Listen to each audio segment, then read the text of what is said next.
In life, we constantly face the concept of the norm.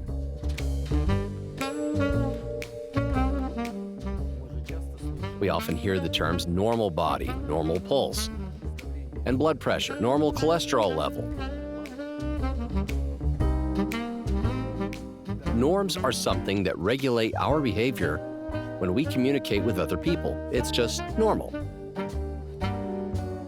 We are used to the fact that life around us is normal, or at least within the limits of our understanding of it.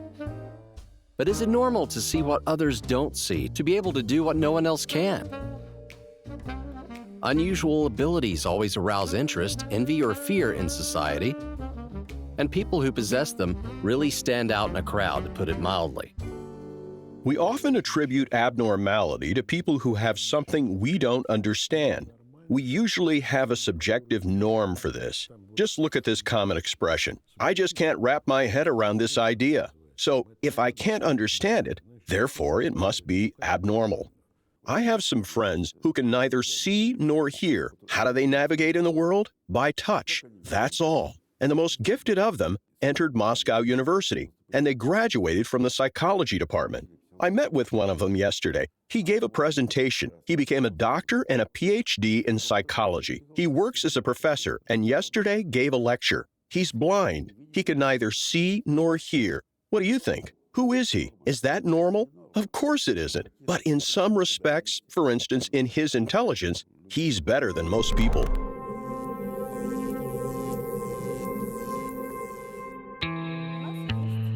We have cards on which various emotions are written.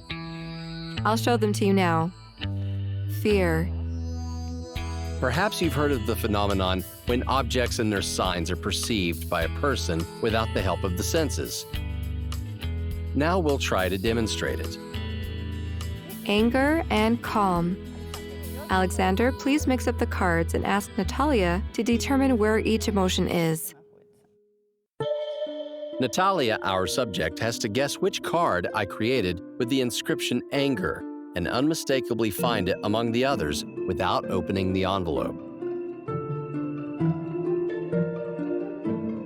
The subject has no opportunity to spy, eavesdrop, or cheat us in any way.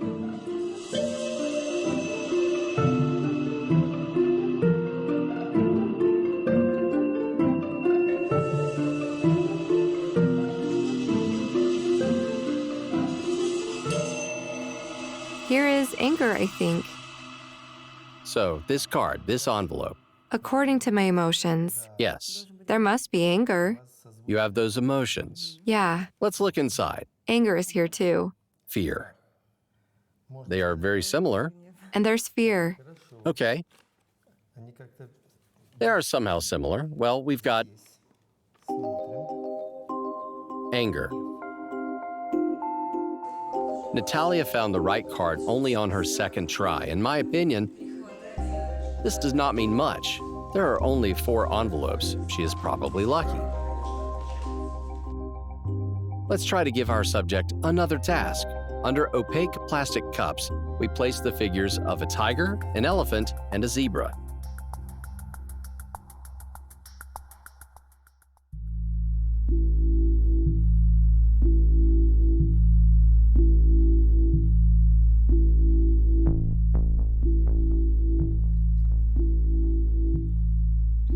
Feels heavy. It must be the elephant. Let's check it. Okay, it's the elephant, right? Then this should definitely be the cat. What cat? The tiger. Feline. The tiger. Yes, the feline. Okay. And the zebra should be here? Zebra. So as for the tiger feature, there's actually something, like an allergic reaction in my throat. I mean, everything that is connected with tigers and lions, it's definitely similar to these emotions. As for the elephant, there is kind of a heaviness in my head. The zebra means a little flickering.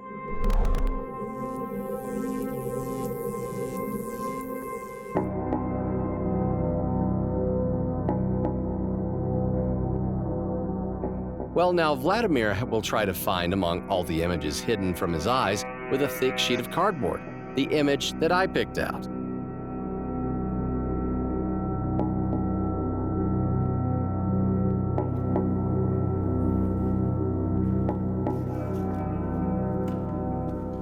orange. Great, well done. That's right, Vladimir, I'm impressed. Can you somehow explain how you did that?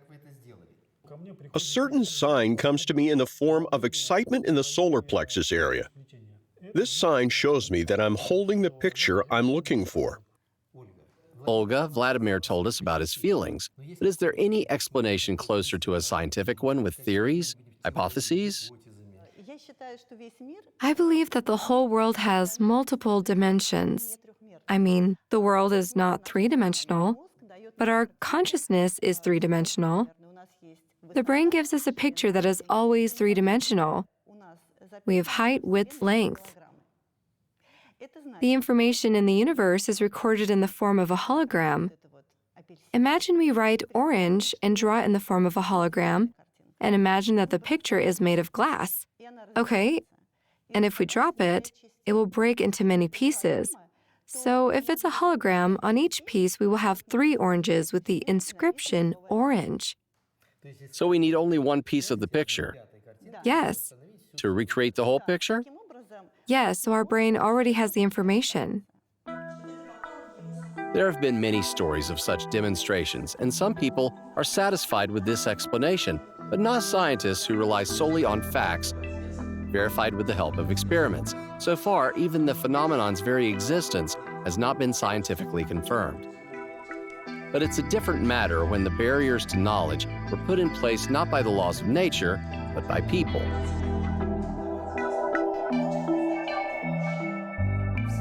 All restrictions are set by man. We tell ourselves it is impossible, and it doesn't happen, and we don't understand it further.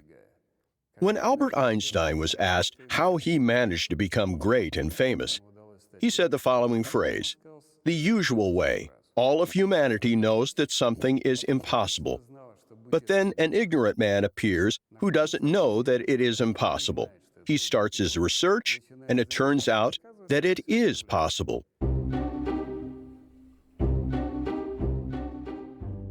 I don't think any of us today will call the genius Einstein crazy. Although, according to his contemporaries, the man who invented the theory of relativity was in many respects not like everyone else. His parents considered him inferior for a long time. But one thing can be said for sure, he wasn't normal. After all, a genius is someone who by definition does not fit into the framework of norms. Niels Bohr once said, "What is lacking in physics? Not just new ideas, but crazy ideas. I mean, different ideas. Not the ideas that will continue what has already been found, introducing some element of novelty, so to speak, but those that could turn the whole view of the world upside down." That is what Einstein and Bohr did. But why can some of us do things others can't? The answer seems apparent. The key to success is innate abilities and a favorable environment for their development. Many people have those innate abilities, but only a few show extraordinary results. Is it just because they were luckier than others?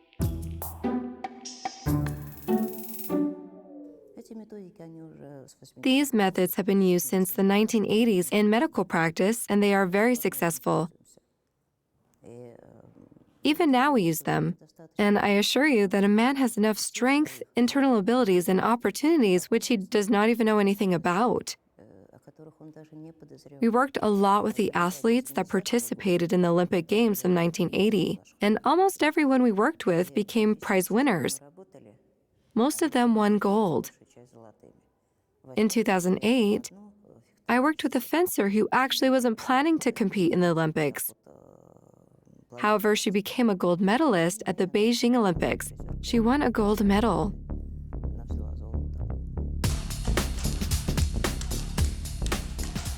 Surely any professional athlete or, say, a circus performer will confirm that in order to achieve really good results, just training is not enough.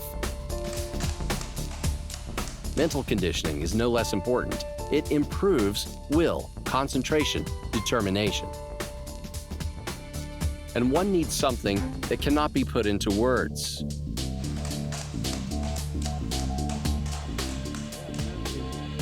Once I met a unique person. The person became the winner of the highest award in a juggling competition. I asked him how he managed to throw dozens of objects into space and catch them. He answered, "You know, something snapped in my head, and I slowed down time for myself. I clearly saw all the objects in the air. They fell slowly for me, and I managed to intercept them and throw them up again."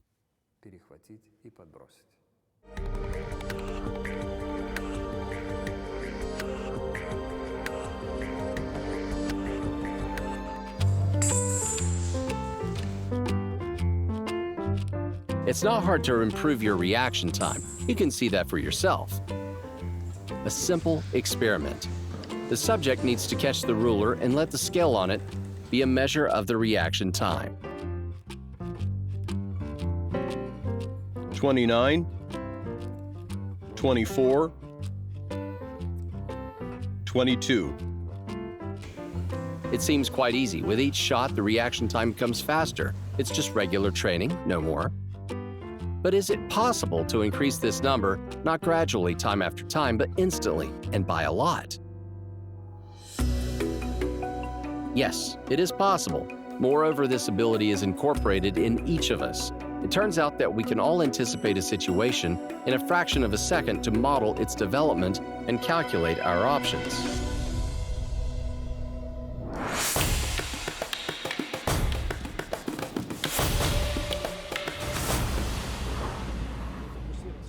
Do not focus your eyes on the stick or the hands and feet of your enemy. Look through them. At some point, if you try to look at a person, you see him as a whole.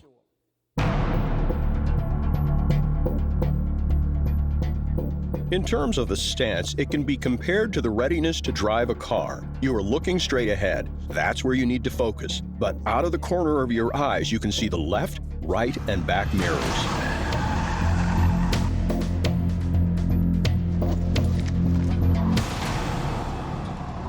At that moment, your focus should be absolutely everywhere. The driving process is very fast. Roads are full of construction sites, especially in a city. Therefore, it is necessary to react to a situation quickly without grabbing at anything, without isolating any details, any cars, hands, feet, etc.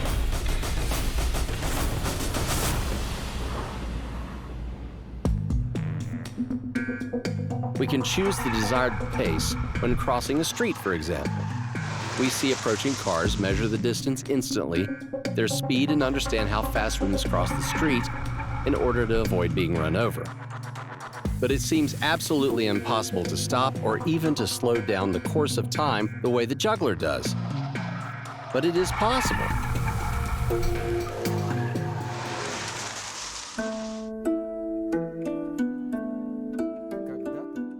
Once a man was sure that the sun revolves around the earth, and the earth rests on elephants, turtles, whales. It was dangerous to imagine the world any other way. Well, how could ancient scientists be mistaken? And what about the brilliant works of inventors and fiction writers who were ahead of their time? Their suggestions once seemed impossible. These authors were declared obsessed, abnormal, or dreamers at best. And today we admire their courage to be different.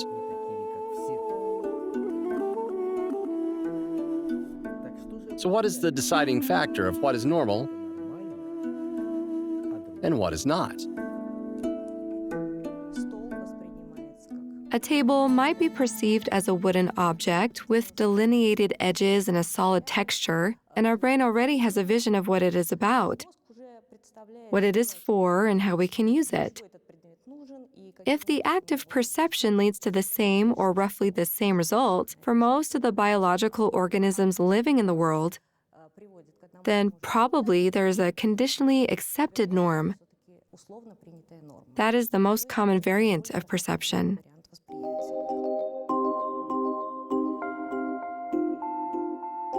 These blots of paint are the famous images by Rorschach. They are one of the tests for the study of the psyche and its disorders. The task of the subject is to pick up the association created by the brain. It can be an image or an idea, a man, an animal, or a mythical creature, stationary or moving. So what do you see, say, in this picture? A bat? A monster's grin? Maybe a ritual mask of some tribe? And which of these associations will be the norm? The one that will get the most votes. If your option seems too eccentric to you, don't worry. The Rorschach test, like most others, doesn't indicate something is wrong with you, although it will help you draw certain conclusions.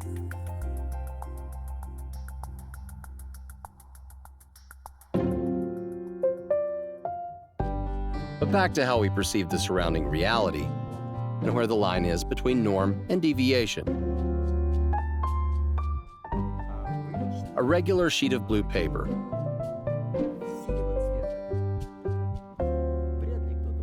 Hardly anyone will argue with this, but obviously, this sheet is blue. Anyone who agrees with this will automatically fall into the category of normal, at least on this point. But we already know that the concept of normal is relative. Norms can change, but they will always exist. That's the point. It's impossible for everyone to have their own individual norms. It would be as though everyone were speaking their own language. We wouldn't understand each other in that case. I can invent my own language, but what is next? Who am I going to speak with? Myself? The same applies to norms. We can't do anything about it. What if I said this blue color sounds like the note E? Don't laugh. It turns out that there are people who, unlike most of us, hear colors and see sounds. This special abnormal perception is called synesthesia. Flu.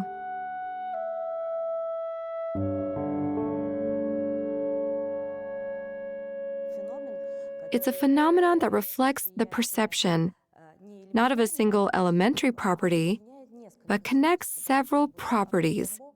For example, the French poet Arthur Rimbaud perceived letters painted in colors.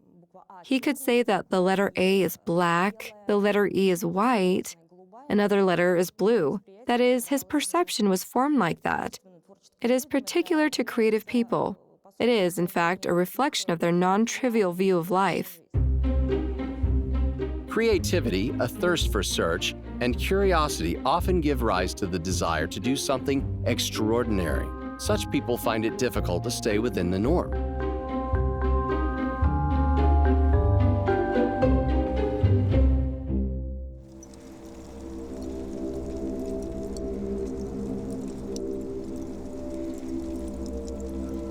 Walking on coals is a famous phenomenon.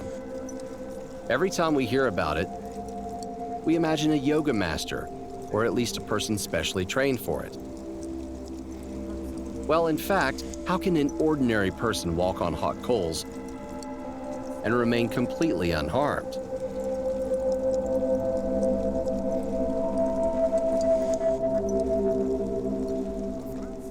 In France, scientists even carried out an experiment.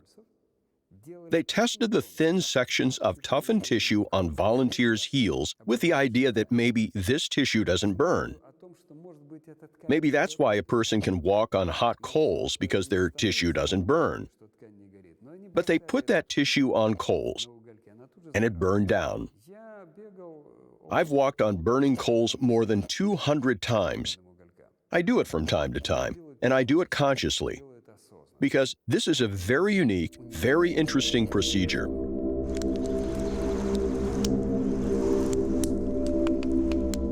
Two people are involved in our experiment.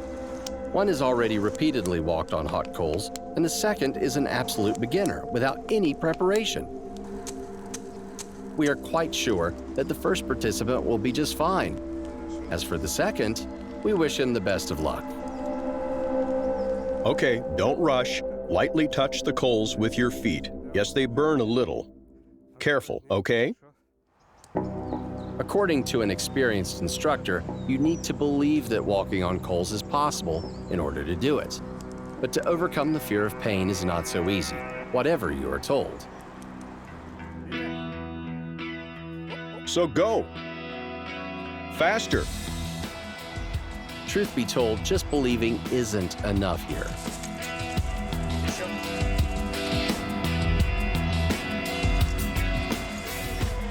Once again, I'd like to say, don't try this without a specialist, because you can only do it in a trance state.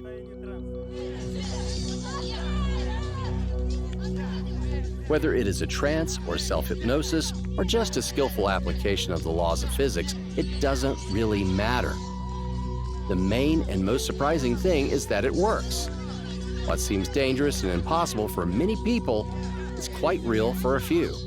Somehow, our brain in certain situations allows or helps our body to do the most incredible things.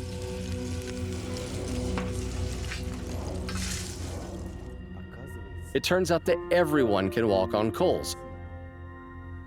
It is absolutely not necessary to have any special abilities or train for a long time in order to do this. Each of us has what is necessary for it.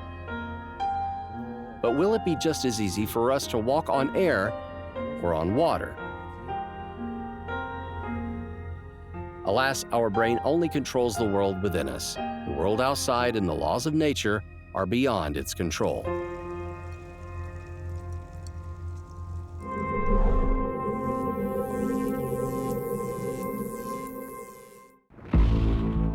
Natural disasters, catastrophes, animal attacks. In extreme situations, in an affective state, a person sometimes does what he or she is incapable of doing under normal conditions.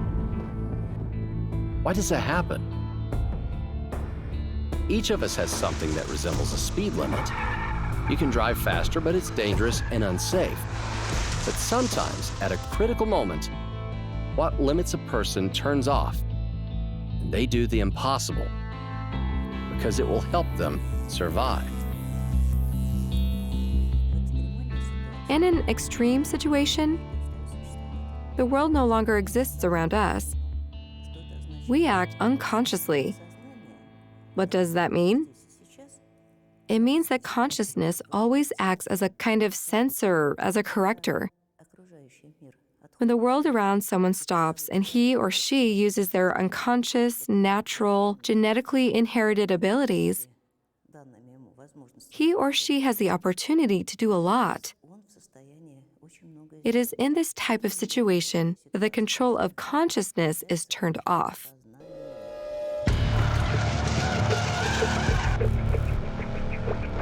There have been many stories of people who suddenly had enormous strength, speed, and endurance.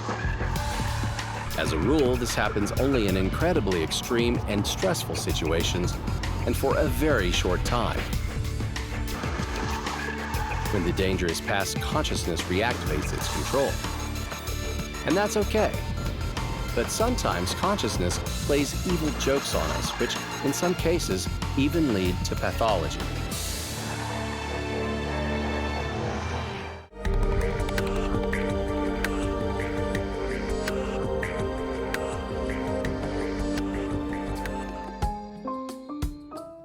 Good evening, Alexander. Why do you think some people are called abnormal? Well, I don't know. Maybe some people count lampposts on the road, talking to themselves like you're doing right now.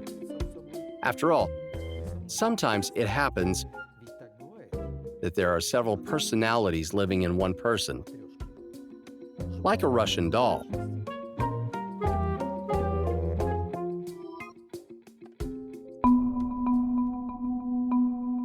The American criminal Billy Milligan was tried for serious crimes he didn't commit. More precisely, the person who appeared before the court hadn't committed them. It had been done by his other selves. Psychiatrists counted about 24 other selves. As a result of mental and physical upheavals in childhood, a protective mechanism had emerged. There were other personalities, and Milligan could hide behind them, figuratively speaking.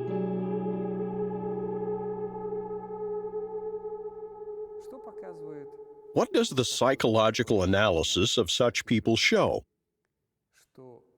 It shows that certain psychological problems form before the person was born.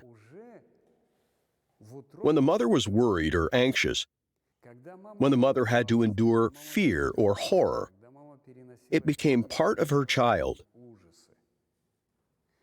Then the child, filled with these fears and horrors, is born into this world. And then people in this world notice that he is somewhat different. Either he is thoughtful, or he is just silent, or he is closed off. And then comes the second self, or a mental state that controls the person's actions and deeds. And over time, it can aggravate.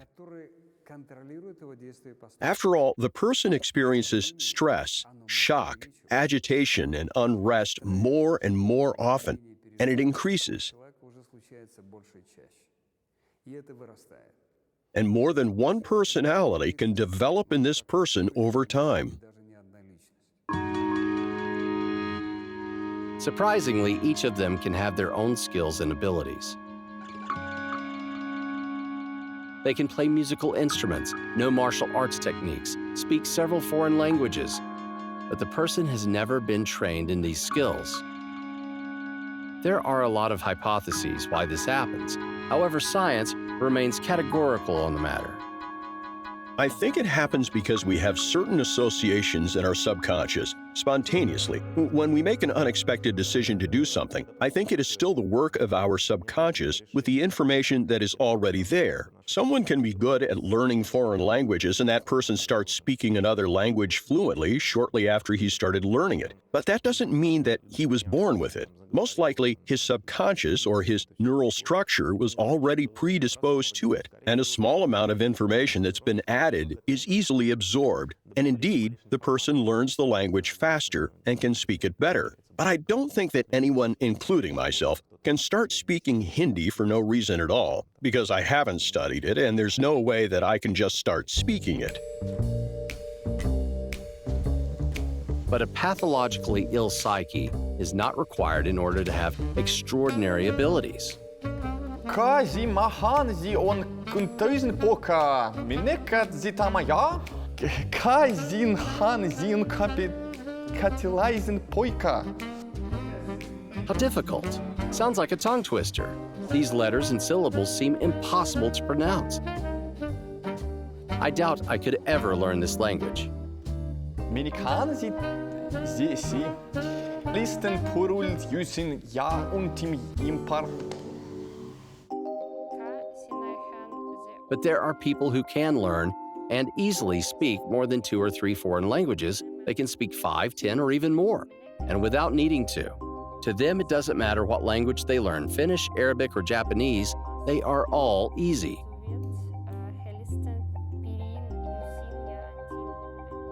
Some people only need a month or even a week to master a new language, and some even claim that they simply know a certain language, but cannot explain where it came from. First of all, it is genetic memory.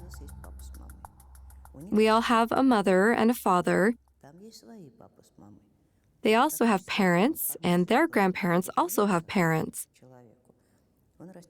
That is, the practical amount of information that is transmitted to a person grows exponentially. After all, your ancestors lived 2,000 years ago. Where did they live? You don't know. You can't trace it. So it's likely that some of your ancestors lived in Arab countries, for example. Some of your ancestors live somewhere else. Indeed, such hypotheses were put forward in the 19th century, but now they are irrelevant. Knowledge of language is not transmitted genetically. People are created that way. We always look for explanations of what is happening. Our consciousness does not allow blank spots, and therefore it fills in the gaps, so to speak, with what is at hand. There is a violation of perception which is related to greater distortions. There are illusions when we see an object, but perceive it differently. Children often see different creatures, ghosts. In ordinary objects, yeah, that's an illusion. It might occur under conditions which we consider normal, as well as with severe pathological disorders. So, in and of themselves, illusions are not a sign of developing mental illness. After all of us in childhood read tales about a terrible witch or an evil stepmother. And too vivid an imagination can, under contingent circumstances, revive them. Another thing is hallucinations. Unlike with illusions, when we see a real object differently than it really is, with hallucinations there is no need for an object at all. This is only the result of our brain activity, and in most cases, it is pathological. When there are no sounds in reality, but a person hears them, it is due to the fact that active brain markers such as dopamine and serotonin cause excitement in these areas, an increase in the number of these mediators, and as a result, an increase of the receptor activity of the area, which points out disease. So if the thyroid gland function is disturbed, certain hormones increase and we get certain effects: tachycardia, pallor sweating, weight gain or decrease, dilation or narrowing of the pupils. The same thing happens in this case. Receptors of the central nervous system get stimulated in a particular area. From a scientific look at the brain and the psyche, hallucinations are not the norm. And in this sense, the famous mathematician John Nash wasn't a normal person. He suffered from schizophrenia for almost his entire life. But this did not prevent him from becoming a Nobel Prize winner and gaining worldwide recognition. The subconscious is like a repository of all the information that a person possesses, including genetic, of course. This is how we determined what consciousness is. That is, consciousness is here and now in this real world. And the subconscious is, first of all, our memory, including our genetic memory. Strange as it may seem, our subconscious is not only the past and the present, it is also the future, according to some of our greatest and most famous scientists. By the way, there are no absolutely normal people. Psychiatrists like to joke that there are only underexamined people. In all seriousness, our inner world is largely determined by the subconscious. Is it possible to penetrate into its depths and thus to control our abilities and even our destiny?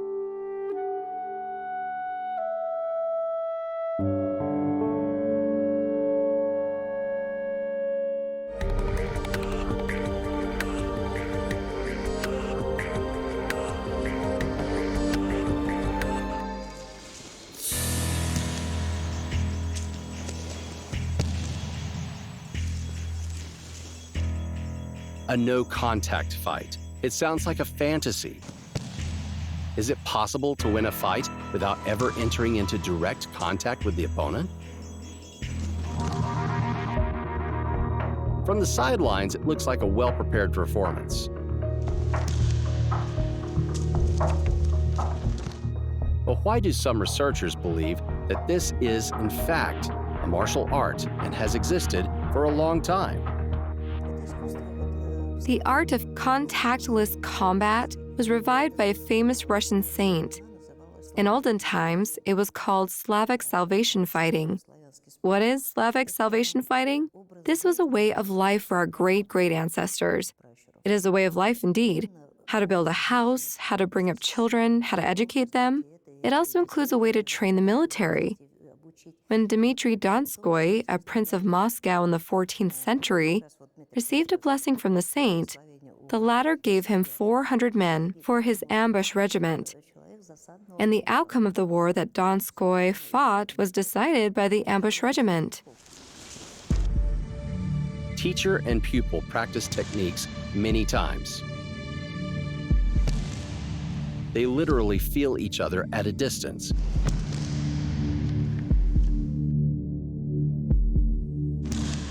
But is it only about training, or is there something more? Lack of contact is not in itself a lack of action. By creating certain opportunities, and most importantly, threats to the attacker. We force him to move in a certain way, and this is what captures him, although it seems to him that he is moving independently. In fact, we use a kind of substitution of concepts. In addition, there are certain psychophysiological factors that we use actively, but there's no miracle to them. I'm going to push hard. Try to resist with all your might. Good. It's hard to move you. Now, you resist too. Yes. Well, do you know why this has happened? What's the trick? Do you think it's hypnosis or an Eastern spiritual practice? Rather, it's a knowledge of physiology and psychology. What brings him towards you, Igor? Conditional and unconditional reflex activity is pulling him in my direction. At first, we make real physical impact on the person, and he prepares for it. He feels this tension. And then we simulate our impact exactly, but we don't touch him. And the body reacts, prepares for this exposure, and falls forward. Okay, wait, you said that as if he is not a living organism, but an inanimate object that doesn't understand anything. Why are you giving in? I understand what is happening, but I can't control it. So you don't control it? No, there's an external force. Yes, so you use psychophysiological laws more than physical ones. Yes, physiology and psychology are involved to a great extent, of course. And it may be a good tool, but we must understand that I'm not shooting death rays. We can try to do it with you now. Let's do it. Good. Stand in Dimitri's place. So, wait, how? Okay, steady yourself, move your legs slightly further way, away, right? stand firmly. Yes, resist with all your might. Okay, I can move you a bit, but it takes a lot of effort. And now I do this, and your reflex is activated. You feel the fall, Yes, I felt it. Okay. as if you were already knocked down. But back to the question, is it possible to penetrate our subconscious? Of course it is. To do this, there are many techniques and methods, including pharmacological.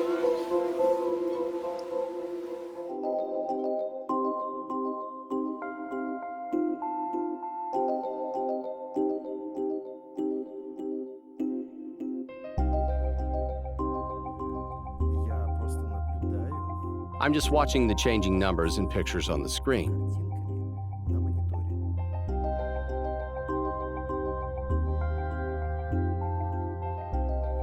You might ask, how is it possible to understand what's in my head?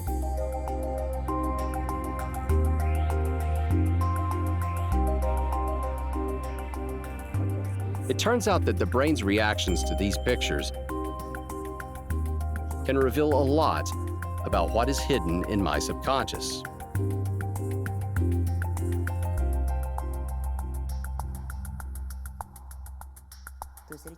That is, the visual analyzer makes a record, and the brain's response is recorded. But the person doesn't have time to realize what it is they're seeing right in front of them in such a short period of time. Why? It takes 10 to 14 milliseconds for stimulus information to be presented. This exposure can be compared to, say, a situation when a person is driving down the road through a forest. If he's driving at a high speed, he knows he's got a forest on both sides. But he won't be able to see a single tree separately. Hypnosis, neuro-linguistic programming, psychotronic weapons. Science has to establish which methods really exist and work and which methods are just a myth. However, it doesn't matter if extraordinary abilities and skills fit into the norm or not. They are so rare because we can solve most of the tasks in everyday life without their help. Buddha and a yogi met at a river crossing. The yogi asked Buddha, "Why are you waiting for the ferry? You are Buddha. You can walk on water." And Buddha said, "What for? I'll wait for the ferry." The yogi said to him, "Well, look at how I can walk on water." And he crossed the river, and Buddha took the ferry. On the other side they met. The yogi who looked pleased with himself asked Buddha, "Did you see me walking on water?" Buddha said, "Yes, of course." "How much time did it take you to learn how to walk on water?" "My whole life," the man said. "You see my point. It took me just a half rupee to get across the river." Society has always avoided and oppressed those who, by their behavior or abilities, differed from the majority. Some deserved it, others did not. So how abnormal are these people? Let professionals answer this question. Being different doesn't mean being dangerous or crazy. Perhaps it is a gift that will benefit all mankind.